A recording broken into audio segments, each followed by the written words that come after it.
নিয়মনীতির তোয়াক্কা না করে ভবন নির্মাণের হিড়িক। বরিশালে ৯৫ ভাগ বাড়ির মালিকই মানছেন না আইন। মৃদু ভূমিকম্পে হেলে পড়েছে ৮টি। অশনি সংকেত বলছেন বিশেষজ্ঞ। সড়ক পথে যুক্ত হচ্ছে দ্বীপ জেলা ভোলা। প্রধানমন্ত্রীর ঘোষণায় বাসিন্দাদের উচ্ছ্বাস। রাজধানীর সঙ্গে দূরত্ব কমবে ৯০ কিলোমিটার। শিগগিরই সম্ভাব্যতা যাচাই শুরু। টাকা না দিই তাইলে বলে গাছ কাটা মামলা দিবে। তার পরিণামে যার নৌকা শুদ্ধ মনে করেন গায়েব হয়ে দিবে, নিজেও গায়েব হয়ে যেতে পারে। প্রভাবশালীদের নিয়ন্ত্রণে পটুয়াখালীর চর, খাল, নদী ও সাগরের মোহনা। মাছ ধরতে জেলেদের গুনতে হচ্ছে টাকা। বন বিভাগের অনুমতির আড়ালে ইজারা বাণিজ্য। পাথরঘাটা মৎস্য অবতরণ কেন্দ্রে কমেছে ব্যস্ততা। বছর ব্যবধানে ইলিশের সরবরাহ নেমেছে অর্ধেকে। রাজস্ব আদায়ে টান। নিষিদ্ধ পদ্ধতিতে আহরণ বৃদ্ধিকে দুষছেন জেলেরা। এবং চিকিৎসা নিতে এসে উল্টো অসুস্থ হচ্ছেন রোগী। পটুয়াখালীর ২৫০ শয্যা হাসপাতালে তেলাপোকা, ছারপোকার উপদ্রব। কয়েক দফা উদ্যোগেও মিলছে না প্রতিকার।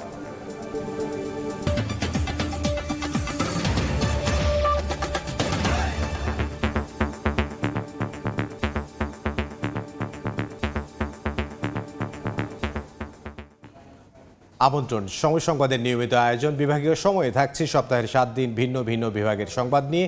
আজ থাকছে বরিশাল বিভাগ। সঙ্গে আছি আমি ইমদাদুল হক। ইমারত বিধিমালা না মেনেই বরিশালে বহুতল ভবন নির্মাণের অভিযোগ উঠেছে। গত ৬ মাসে ১৪০০ নতুন ভবনের অনুমোদন দিয়েছে সিটি কর্পোরেশন। খোদ কর্তৃপক্ষই বলছে ৯৫% ভবন নির্মাণে মানা হচ্ছে না আইন। সাম্প্রতিক বছরগুলোয় মৃদু ভূমিকম্পে নগরীর অন্তত ৮টি ভবন হেলে পড়ে। তাই আইন লঙ্ঘনের এই মহোৎসব ভবিষ্যতের জন্য অশনি সংকেত বলছেন বিশেষজ্ঞরা। সুজয় দাস ও সুমন হাসানের তোলা পূর্ব অপুর প্রতিবেদন। উঁচু পিলার, ঢালাই ছাদ, চলছে বহুতল ভবন নির্মাণের বিশাল কর্মযজ্ঞ। অথচ এই পুরো কাঠামোটি গড়ে উঠেছে অনুমোদনহীনভাবে। বরিশাল নগরীর জর্ডান রোডের নির্মাণাধীন এই ভবনটির জন্য নেওয়া হয়নি সিটি কর্তৃপক্ষের কোনো অনুমোদন। তবে গণমাধ্যমে খবর ছড়িয়ে পড়লে কাজ বন্ধের নির্দেশ দেয় নগর ভবন। বরিশালে পুরো আবাসন খাতেই চলছে একের পর এক টেক্কা দেয়ার মরণ খেলা। নিয়ম অনুযায়ী ইমারত নির্মাণ বিধিমালা ১৯৯৬ অনুসরণ বাধ্যতামূলক থাকলেও তা হচ্ছে না। সিটি কর্পোরেশন থেকে গত ৬ মাসে নতুন ১৪০০ ভবনের নকশা অনুমোদন দেওয়া হয়েছে। কিন্তু অভিযোগ রয়েছে, অনুমোদন পাওয়ার পর ৯৫% মালিকই আর নির্দেশনার তোয়াক্কা করেন না। ফলস্বরূপ গত কয়েক বছরে মৃদু ভূমিকম্পে নগরীর বেলতলা, বাংলাবাজার ও সদর রোড সহ বিভিন্ন এলাকার অন্তত ৮টি ভবন হেলে পড়েছে। মাস্টার প্ল্যানের ক্ষেত্রে যে কোনটা শিল্পায়ন, দেন শিল্পাঞ্চল, কোনটা আসলে আবাসিক এরিয়া, কোনটা মিক্সড ইউজ এরিয়া বা কোনটা সোললি একদম বিজনেস পারপাস এরিয়া, এই জায়গায় ভবনগুলো আমরা আসলে ওই জিনিসটা মেনটেন করি। ডানে বামে কতটুকু ছাড়তে হবে সব কিছু আমরা উল্লেখ করে থাকি। সমস্যা হলো তারা যখন প্রথম তলার কাজ করে তখন হয়তো কেউ কিছু মানে দোতলা থেকে ওঠার পরে তারা আবার বেশিরভাগ ক্ষেত্রে এই যে সাইডে চলে যায়। বরিশাল অঞ্চল বাংলাদেশের দক্ষিণে ডেল্টাইক অঞ্চলে অবস্থিত হয়। এখানের মাটি খুবই নরম এবং এই নরম মাটিতে ভূমিকম্পের কারণে যে ওয়েভ তৈরি হয় সেই ওয়েভের শক্তি সঞ্চয় প্রবণতা বেশি থাকে এবং এই কারণে শেকিং হওয়ার সম্ভাবনা বেশি থাকে। নগর পরিকল্পনাবিদ ও সচেতন মহলের মতে নিয়ম না মেনে গড়া এসব স্থাপনা ভবিষ্যতের বরিশালকে ভয়াবহ ঝুঁকির মধ্যে ঠেলে দিচ্ছে। রাস্তার আয়তন বাড়ে নাই, খালি জমির আয়তন বাড়ে নাই, শুধু ভবন নির্মাণে অনুমতি দেওয়া হয়েছে। কিন্তু এই সমস্ত ভবন যখন নির্মাণ হবে তখন বরিশাল বসবাসে উপযোগী থাকবে না। সরকার তো নিয়ম করে, হ্যাঁ, কিন্তু নিয়মগুলি আসলে মনিটরিংটা করা দরকার। এই দিক দিয়ে একটা দুর্বলতা আছে। এদিকে নকশা বহির্ভূত এসব ভবনের বিরুদ্ধে কঠোর অবস্থান নেয়ার কথা জানিয়েছে সিটি কর্পোরেশন কর্তৃপক্ষ। এটা গ্রুপ একদম দুর্নীতির মাধ্যমে কাজটা করতেছে। আমরা চাই এদের মূল জায়গাটা উদ্ঘাটন করতে এবং এদেরকে একদম তৃণমূলেই আমরা এদেরকে ধরতে চাই। সিটি কর্পোরেশনের তথ্য মতে বরিশালে হোল্ডিং এর সংখ্যা ৫৮,০০০, যার মধ্যে ৪১,০০০ই ভবন, যেখানে বহুতল ভবনের সংখ্যা প্রায় ২৫ শতাধিক। অপূর্ব অপু, সময় সংবাদ, বরিশাল। এ নিয়ে আলোচনার জন্য এই মুহূর্তে বরিশালে আছেন সহকর্মী অপূর্ব অপু। তার সঙ্গে যুক্ত হচ্ছেন বরিশাল সিটি কর্পোরেশনের স্থপতি মোহাম্মদ সাইদুর রহমান। সরাসরি যাব আলোচনায়। এখন থেকে 10 বছর আগেও যারা বরিশালে এসেছিলেন আর এখন যারা বরিশালে আসবেন তাদের মধ্যে রাত দিন তফাৎ দেখবে, কেননা এখন দৃশ্যপট বদলাচ্ছে, নগরায়ন হচ্ছে, একের পর এক বহুতল ভবন গড়ে উঠছে। তবে এসব বহুতল ভবনের অধিকাংশই নিয়ম নীতির কোনো তোয়াক্কা করছে না বলে অভিযোগ উঠেছে। আমরা এই বিষয়ে কথা বলতে চাই বরিশাল সিটি কর্পোরেশনের স্থপতি মোহাম্মদ সাইদুর রহমান আমাদের সাথে যুক্ত হয়েছে। ধন্যবাদ আমাদেরকে সময় দেওয়ার জন্য। যে প্রশ্নটি করতে চাই প্রথমেই সেটি হচ্ছে যে 1400 প্রায় অনুমোদন দিয়েছেন আপনারা গত 6 মাসে সিটি কর্পোরেশনের পক্ষ থেকে, কিন্তু যেটা অভিযোগ আমরা পাচ্ছি প্রায় 95%ই মালিকরা কিন্তু মানতে চায় না নিয়ম নীতি যেটা রয়েছে সেই নিয়ম অনুযায়ী ভবন তৈরির ক্ষেত্রে। আপনারা কি করছেন এই বিষয়গুলোতে? জি ধন্যবাদ। যেটা আপনি বললেন যে আমরা আসলে ইমারত নির্মাণ বিধিমালা 1996 গভর্নমেন্ট গ্যাজেটে সেইটা অনুযায়ী আসলে অনুমোদন, ভবনের নকশা অনুমোদন করে থাকি, কিন্তু আনফর্চুনেটলি আপনি যদি ফিল্ড লেভেলে দেখেন তাহলে আসলে কোনো গ্রাহকই আসলে এই মানে সে যে অনুমোদিত নকশা সেই অনুযায়ী আসলে তার ভবনটি নির্মাণ করছেন না। এবং এই ক্ষেত্রে বরিশাল সিটি কর্পোরেশন, আপনি জানেন যে আমাদের যে জনবল তাতে আসলে 58 বর্গ কিলোমিটারের সবার আসলে 24/7 সার্ভেলেন্স দেওয়া সম্ভব না। সেক্ষেত্রে অনেক বড় একটা দায়ভার থেকে যায় আমাদের নাগরিক এবং সুশীল সমাজ তাদের উপরে, কারণ এইটা আলটিমেটলি তাদেরই ইন দ্য লং টার্ম অনেক ক্ষতি। কারণ আপনি যদি ভাবেন যে তাদের মেন্টাল হেলথ, আপনি যদি ভাবেন তাদের এনভায়রনমেন্ট, যদি আপনি কোনো হ্যাজার্ডে তাদের সেফটি ভাবেন বা আপনি জলাবদ্ধতাও যদি ভাবেন, এই বিল্ডিং সেটব্যাক কিন্তু তাদের সব দিক থেকে আসলে অনেক বড় একটা বেনিফিট দিতে পারতো। যে প্রশ্নটি করতে চাই, তাহলে সিটি কর্পোরেশন কি করছে? মানুষ তো অনিয়ম করতেই বেশি পছন্দ করে এখানকার মানুষ, আমরা সেই অভিযোগটি একেবারে সবাই জানে, কিন্তু সিটি কর্পোরেশনের দায় কি নেই কোনো? তাদেরকে রোড ইন্সপেক্টর নেই কোনো? এখানে একের পর এক বহুতল ভবন করে উঠছে, গণমাধ্যমে সংবাদ প্রচার হচ্ছে। জি অনেক অনেক ধন্যবাদ। আসলে আমাদের মাননীয় প্রশাসক Barishal city corporation advocate Bilkis Akter Jahan Shirin স্যারের নেতৃত্বে আমরা আসলে এই বিগত 6 মাসে আমরা এমন অভিযোগের প্রেক্ষিতে অনেকগুলো ভবনের কাজ বন্ধ করেছি এবং তাদের জরিমানা এবং কিছু ক্ষেত্রে আমরা ভবনের মানে আলটিমেট যেটা যে ভবন অবৈধ অংশটুকু আসলে ভেঙে ফেলারও সিদ্ধান্ত নেওয়া হয়েছে। এবং আপনি জেনে খুশি হবেন যে আমাদের মাননীয় প্রশাসক স্যার আসার পরেই কিন্তু আমাদের নগরীর যে একটা মাস্টার প্ল্যান বিহীন অবস্থায় ছিল, যেটা কিনা 2010 সালে প্রণীত হয়, কিন্তু আনফর্চুনেটলি এটা সেভাবে বাস্তবায়ন হয়নি এবং সেটা 2020 সালে মেয়াদ শেষ হয় এবং এখন চলে 2026 সাল। সো প্রশাসক স্যার আসলে প্রথমে এসেই একটা নতুন মাস্টার প্ল্যানের জন্য সুপারিশ করেন। একদম সত্য, প্রশাসক সেটি চাচ্ছেন, বিলকিস জাহান শিরিন বারবার হুঁশিয়ারি দিচ্ছে, কিন্তু যে প্রশ্নটি আরও বেরিয়ে আসছে সেটি হচ্ছে যে অনেক মানে অসাধু কর্মকর্তারাও এর সাথে জড়িয়ে পড়ছে, তারা অর্থের বিনিময়ের কারণেই এই বহুতল ভবন করার পেছনে আর কি থাকে। সেই ক্ষেত্রে কি কোনো ব্যবস্থা নেওয়া হয়? জি অবশ্যই। আসলে এই সম্প্রতি আপনি জানবেন যে জর্ডান রোডে আসলে একটা ভবন যেখানে কোনো নকশা অনুমোদন নেওয়া হয়নি, কিন্তু তারা কাজ শুরু করে দিয়েছেন। ইভেন ওখানে কিছু অসদুপায় অবলম্বনও করা হয়েছে এবং প্রশাসক স্যার স্ট্রিক্টলি বলেছেন এই ধরনের কাজে যদি কোনো কর্মকর্তা কর্মচারীরও সম্পৃক্ততা পাওয়া যায়, একদম জিরো টলারেন্স থাকবেন আমাদের সিটি কর্পোরেশন। আমি শেষে একটি প্রশ্ন করতে চাই, সাধারণ মানুষের উদ্দেশ্যে কি বার্তা দেবেন? কেন আসলে মানাটা উচিত? যদি একটা মানুষ না মানে, একটি বহুতল ভবনের ক্ষেত্রে নিয়ম নীতি না মানে, তাহলে ভবিষ্যৎ প্রজন্মের কি হতে পারে? অনেক ধন্যবাদ।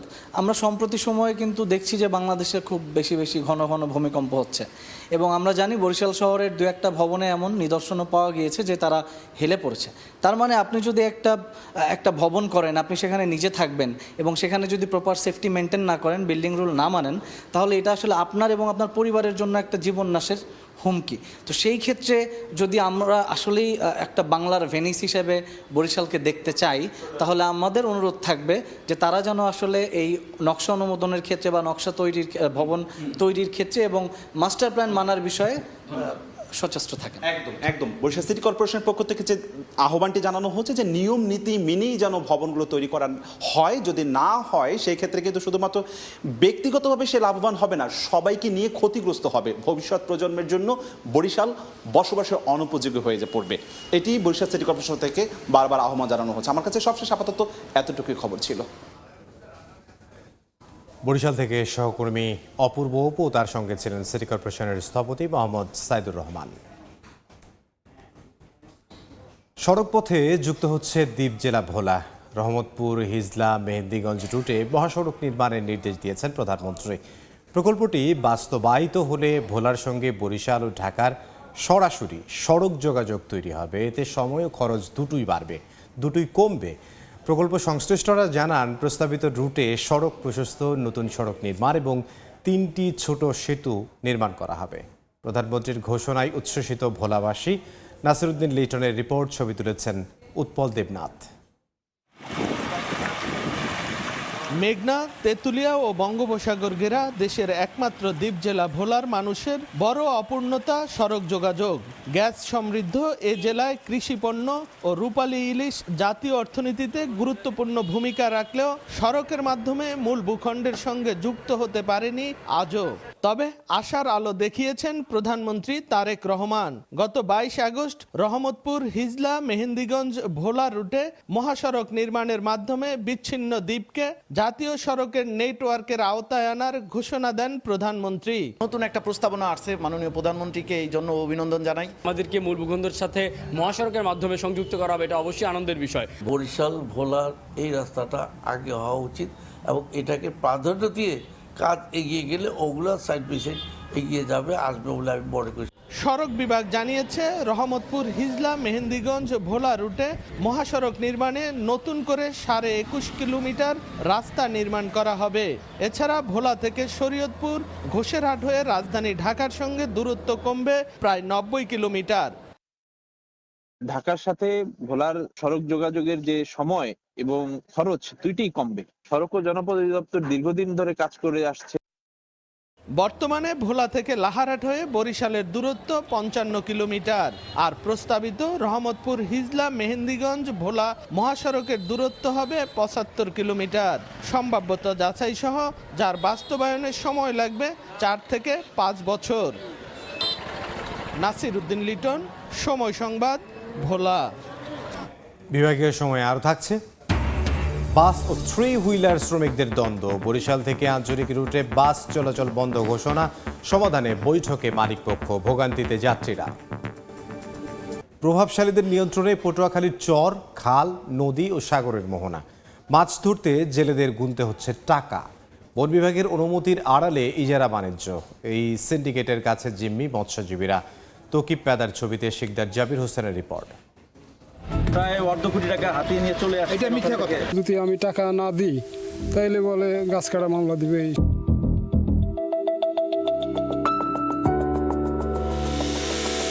বঙ্গোপসাগরের বিস্তীর্ণ জলরাশি, যেখানে সবার জন্য উন্মুক্ত থাকার কথা মাছ ধরার সুযোগ, কিন্তু বাস্তবতা একেবারেই ভিন্ন। তুফানিয়া চর সংলগ্ন বঙ্গোপসাগরের এই মোহনাটি বন বিভাগের কাছ থেকে ইজারা নেয়ার দাবি স্থানীয় প্রভাবশালী আড়তদার মোশাররেফ হোসেনের। তাই তাকে 2,60,000 টাকা দিয়ে এখানে মাছ ধরছেন জেলে জাকির মাঝি। এই মোহনায় অন্য কোনো জেলের মাছ ধরার সুযোগ নেই। প্রত্যেক বৈশাখে ডিট দেয় 2,60,000 টাকায় চর আমাদেরকে 1 বছর লেগে বিট দিচ্ছে। 1 বছরের ভিতরে এই চর গড়া কেউ দিতে পারে। কিভাবে এত বিশাল জলাঞ্চলের নিয়ন্ত্রণ চলে গেল একটি চক্রের হাতে? এই প্রশ্নের উত্তর খুঁজতে গিয়ে সামনে আসে বন বিভাগের অনুমতিপত্র বিএলসি। বন বিভাগের আওতাধীন খালে মাছ ধরার এই অনুমতিকে কেন্দ্র করেই আশপাশের বিস্তীর্ণ জলাঞ্চল নিয়ন্ত্রণের অভিযোগ উঠেছে প্রভাবশালীদের বিরুদ্ধে। আর এই পুরো প্রক্রিয়ায় বন বিভাগের কিছু কর্মকর্তা জড়িত বলেও অভিযোগ জেলেদের। যে টাকা দিয়ে নিতে পারে তারে মাছ ধরতে দেয়, আর অন্য কেউ মাছ ধরতে দেয় না। কারে টাকা দেওয়া লাগে, আর টাকা না দিলে কি হয়? বিটো বিচার সরকারিভাবে বেলসি ও সিরিয়া কাটিয়ে দেয়, ফরেস্টাররা কাটিয়ে দেয়, যেমন নেতা করে, স্থানীয় নেতা করে। নেতার কাছ থেকে আমরা আর কি টাকা দিয়ে কিনে এবার ভাই। এই খালগুলোতে চাইলেই কোনো জেলে মাছ শিকার করতে পারেন না। মাছ শিকারের জন্য বন বিভাগের কর্মকর্তা এবং প্রভাবশালীদের নির্ধারিত টাকা পরিশোধ করেই নির্দিষ্ট কিছু লোক মাছ শিকার করতে পারেন। কিন্তু মোটা অঙ্কের এই টাকা দেওয়ার সামর্থ্য নেই অনেক সাধারণ জেলের। এতে বংশ পরম্পরায় মাছ ধরে জীবিকা চালানো মানুষগুলো পড়েছেন চরম বিপাকে। আমি একটা হতা চাইছি, আমার 20,000 টাকা দিতেই। টাকা না দিলে এরা আমার সাথে সেইভাবে ভালো ব্যবহার করে না। সম্প্রতি মাছ ধরার অনুমতি দেওয়ার কথা বলে শতাধিক জেলের কাছ থেকে প্রায় 1/2 কোটি টাকা হাতিয়ে নেওয়ার অভিযোগ উঠে বন বিভাগের মৌলভী বিট কর্মকর্তা শোয়েব খানের বিরুদ্ধে। অভিযোগের পর তার বদলি হলে টাকা ফেরত ও বিচারের দাবিতে মানববন্ধন করেন ভুক্তভোগীরা। আমাদের কাছ থেকে তুফাইনা চর দেবে গইয়া 1.5 লক্ষ টাকা নিস। যদি টাকা না দিয়ে ওই বনে ঢোকে তাহলে সে মামলার হুমকি দেয়। আমরা সাধারণ মানুষ ভয়তে কি করব? আপনি ওখানে সমুদ্র ইজারা দিয়েছেন। অভিযোগের বিষয়ে বক্তব্য নিতে গেলে সময় সংবাদের ক্যামেরা দেখে পালানোর চেষ্টা করেন করেন অভিযুক্ত বন কর্মকর্তা। সমুদ্র বা এইগুলো কি ইজারা দেওয়া যায়? না ইজারা না, আমরা পারমিট দিছি, আমরা সরকার পারমিট দিছি, আমাদের পারমিট দিতে পারি, আমরা এটা কি আপনি আবেদন সাপেক্ষে দিতে পারি। এক একটি চরে মাছ ধরার অনুমতিপত্র নিতে সরকারি রাজস্ব হিসেবে জমা দিতে হয় মাত্র 500 থেকে সর্বোচ্চ 5000 টাকা।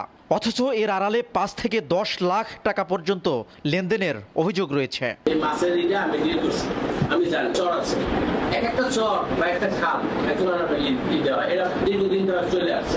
24টা বিএলসি দিয়েছেন, তার মানে এই বনে 24 জন মানুষ মাছ ধরতে পারবে। এটা তো আমার তো সীমিত জায়গা। তবে বন বিভাগের অনুমতি কিংবা ইজারার নামে বঙ্গোপসাগর নিয়ন্ত্রণের অভিযোগ সরাসরি নাকচ করেছেন জেলা প্রশাসক। বন বিভাগ কেন, কারোই কিন্তু সমুদ্রকে ইজারা দেওয়ার কোনো সুযোগ নেই, যে সমুদ্র হচ্ছে উন্মুক্ত। রাঙ্গাবালির উপকূলে রয়েছে 30টির বেশি চর ও ডুবোচর। শিকদার জাবির হোসেন, সময় সংবাদ, পটুয়াখালী। বাস ও 3 হুইলার শ্রমিকদের দ্বন্দ্বে বরিশাল থেকে আঞ্চলিক রুটের বাস চলাচল বন্ধ ঘোষণা করা হয়েছে। সমস্যা সমাধানে বৈঠক করছেন মালিকপক্ষ। এই মুহূর্তে নথুল্লাবাদ বাস টার্মিনালে আছেন সহকর্মী মেহেদী হাসান বাপ্পি। সরাসরি যাব তার কাছে। বরিশালে কিন্তু সেই দুপুর 2:30টা থেকে কিন্তু বরিশাল যে কেন্দ্রীয় নতুল্লাবাদ বাস টার্মিনাল রয়েছে, এখান থেকে কিন্তু দূরপাল্লা বা অভ্যন্তরীণ রুটে প্রায় 20টি রুটে বাস চলাচল বন্ধ রয়েছে। আমরা এখানকার যারা শ্রমিক রয়েছেন এবং বাস মালিক সমিতি রয়েছেন তাদের সাথে কথা বলেছিলাম। তারা আমাদেরকে ঠিক যেমনটি জানিয়েছিলেন যে সকালবেলা বরিশালের যে বানারীপাড়া উপজেলা রয়েছে ঠিক সেখানকার যে শিমুলতলা এলাকা রয়েছে, সেই শিমুলতলাতে হচ্ছে গিয়ে অভ্যন্তরীণ রুটের যারা বাস চালক রয়েছেন তারা বাস নিয়ে যাওয়ার সময় হচ্ছে গিয়ে তখন আপনার বাস চালকদের আটকে কথা কাটাকাটির জেরে বাস চালকদের সাথে আটকে মাহিন্দ্র চালকরা একটি কথা কাটাকাটি হয় এবং প্রায় 20টি বাস তখন হচ্ছে মাহিন্দ্র চালক যারা 3 হুইলার চালক রয়েছেন তারা আটকে রাখেন। এবং এই খবর পেয়ে কিন্তু সেই দুপুর 2:30 থেকে বরিশালের যে নতুল্লাবাদ কেন্দ্রীয় বাস টার্মিনাল রয়েছে এখান থেকে অভ্যন্তরীণ 20টি রুট এবং যে দূরপাল্লা রয়েছে কোনো রুটই কিন্তু বাস চলাচল করছে না। আমরা এই মুহূর্তে কিন্তু দেখতে পাচ্ছি যে এখানকার যারা দূরপাল্লার যাত্রী রয়েছেন বিশেষ করে তাদের কিন্তু ভোগান্তিতে পড়তে হচ্ছে। আমরা কথা বলেছিলাম বাস মালিক সমিতির সভাপতির সাথে, মোশারফ সাহেব যিনি রয়েছেন তার সাথে কথা বলেছিলাম। তিনি ঠিক যেমনটি আমাদেরকে জানিয়েছেন যে আলোচনা চলছে উভয় পক্ষের মধ্যে এবং খুব শীঘ্রই তারা একটি সমাধানের মধ্যে পৌঁছাতে পারবেন বলে ঠিক জানিয়েছেন। এবং পাশাপাশি আমরা এও দেখেছিলাম যাতে কোনো বিশৃঙ্খলা সৃষ্টি না হয় এর জন্য আইন শৃঙ্খলা বাহিনীও মোতায়েন করা হয়েছিল এমনটি আমরা জানিয়েছিলাম। তো বরিশাল কেন্দ্রীয় নতুল্লাবাদ বাস টার্মিনাল থেকে আমার কাছে এই ছিল সর্বশেষ। মেহেদী হাসান বাপ্পি বরিশাল থেকে আমাদের সঙ্গে যোগ দিয়েছিলেন। বিভাগের সময় আরও থাকছে।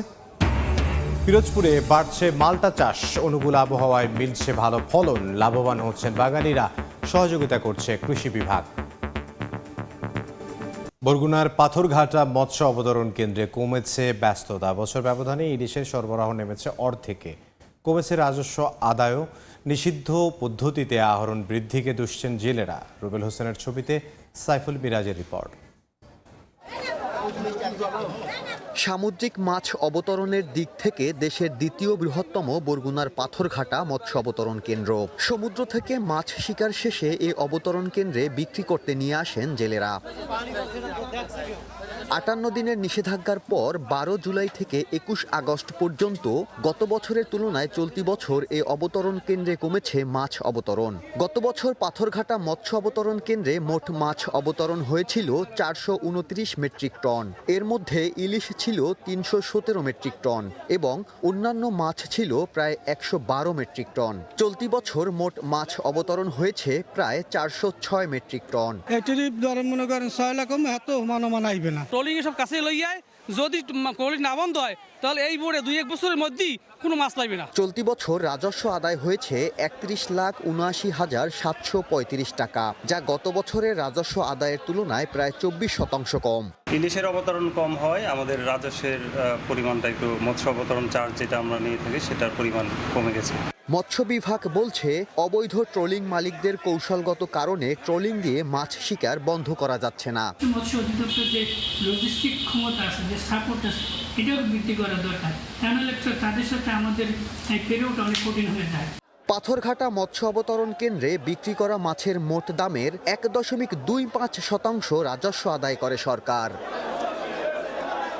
সাইফুল মিরাজ, সময় সংবাদ, বরগুনা। পটুয়াখালীর 250 শয্যা হাসপাতালে তেলাপোকা, ছারপোকার উপদ্রব। এতে চিকিৎসা নিতে এসে উল্টো অসুস্থ হচ্ছেন রোগীরা। কয়েক দফা উদ্যোগেও প্রতিকার না পাওয়ার দাবি কর্তৃপক্ষের। সকালে আনছি নাস্তা আমরা খাইতে, সেই নাস্তা তো থুইয়া দিছি তেলা পোকাটা আনে।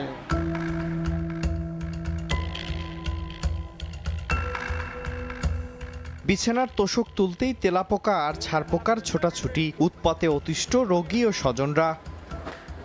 এ চিত্র পটুয়াখালী 250 শয্যা বিশিষ্ট হাসপাতালের পুরুষ অর্থ সার্জারি ও হাম আইসোলেশন ওয়ার্ডে ছড়িয়ে পড়েছে তেলাপোকা ও ছারপোকার উপদ্রব। এমনকি অনেক সময় খাবারেও পাওয়া যায় তেলাপোকা।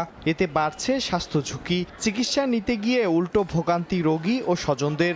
বিছনা শুতে পারি না সার পোকার কারণে, আর খানা খেতে পারি না তেলা পোকার কারণে। পাও অসুস্থ, পাও ঢাকিয়ে রাখতে আসছি গামছা দিয়া, কানের মধ্যে যাইতে পারে, কানে খাতা মুড়ে দিয়ে থাই। ডাক্তারেরা কোন রকম দেখে হেরা যায়, এন তো ভোগ করি আমরা। এ অবস্থায় বিভিন্ন ওষুধ ব্যবহার করেও পরিত্রাণ মিলছে না বলে জানায় হাসপাতাল কর্তৃপক্ষ। রোগীর সেবা দিচ্ছি, যারা কাজ করতেছি বেড সাইডে, আমরাও কিন্তু সাফার করতেছি। কিছুটা আমরা নিরাময় করতে পেরেছি, তবে এখনো বেশ কিছু উইপোকা ছারপোকা আমাদের ওয়ার্ডে রয়েছে। হয়তো আমরা আরো বড় ধরনের অভিযান করে এই বিষয়ে আরো বেশি সংশোধনের চেষ্টা করব। প্রতিদিন পটুয়াখালী 250 শয্যা বিশিষ্ট হাসপাতালে 200 থেকে 300 রোগী চিকিৎসা নিতে যান। সময় সংবাদ, পটুয়াখালী। পিরোজপুরে বাড়ছে মালটার বাগান। ফলন ও ভালো দাম পাওয়ায় খুশি বাগানীরা। সহযোগিতা করছে স্থানীয় কৃষি বিভাগ। সবুজ পাতার ফাঁকে ঝুলছে কাঁচা মালটা, ফলের ভারে নুয়ে পড়েছে প্রতিটি গাছ। পিরোজপুরের বিভিন্ন এলাকা জুড়ে এখন জনপ্রিয় মালটার চাষ। মাটি ও আবহাওয়া মালটা চাষের উপযোগী হওয়ায় ফলন হয়েছে ভালো। মালটার চারা রোপণের পর 1 বছরের মধ্যেই ফল আসে। সরাসরি বাগান থেকে প্রতি কেজি মালটা 80 থেকে 90 টাকা পাইকারি দরে কিনে নেন ব্যবসায়ীরা। পিরোজপুরের মালটা খুব রসালো মালটা, মালটার খুব চাহিদা আছে, মিষ্টি মালটা। এর ভিতর থেকে যে ফসল হয়, এই ফসলটা আমরাও কিছু খাই। এদিকে চাষিদের লাভবান করতে সব ধরনের সহযোগিতা করে যাচ্ছে স্থানীয় কৃষি বিভাগ। এই মালটাটা এখান থেকে ঢাকা, চট্টগ্রাম, নোয়াখালী বা দেশের অন্যান্য জেলায় এখান থেকে মালটা যায়। কৃষি বিভাগের তথ্য মতে জেলায় 430 হেক্টর জমিতে বাড়ি 1 ও থাই জাতের মালটার আবাদ হয়েছে। সময় সংবাদ, পিরোজপুর। বিভাগীয় সময়ের শীর্ষ সংবাদগুলো জানিয়ে দিচ্ছি আরও একবার। নিয়মনীতির তোয়াক্কা না করে ভবন নির্মাণের হিড়িক। বরিশালে 95% বাড়ির মালিকই মানছেন না আইন। মৃদু ভূমিকম্পে হেলে পড়ছে 8টি অশনি সংকেত বলছেন বিশেষজ্ঞ। সড়ক পথে যুক্ত হচ্ছে দ্বীপ জেলা ভোলা। প্রধানমন্ত্রীর ঘোষণায় বাসিন্দাদের উচ্ছ্বাস। রাজধানীর সঙ্গে দূরত্ব কমবে 90 কিলোমিটার। শিগগিরই সম্ভাব্যতা যাচাই শুরু। টাকা না দিই তাইলে বলে গাছ কাটা মামলা দিবে। আর পরিণামে জাল নৌকা শুদ্ধ মনে করেন গায়েব হয়ে দিবে, নিজেও গায়েব হয়ে দিতে। প্রভাবশালীদের নিয়ন্ত্রণে পটুয়াখালীর চর, খাল, নদী ও সাগরের মোহনা। মাছ ধরতে জেলেদের গুনতে হচ্ছে টাকা। বন বিভাগের অনুমতির আড়ালে ইজারা বাণিজ্য।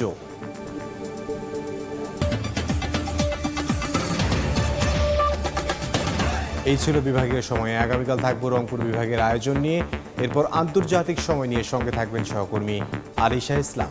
ধন্যবাদ ইমদাদ। আন্তর্জাতিক সময় নিয়ে আসছি কিছুক্ষণ পর। সঙ্গে থাকুন সময়।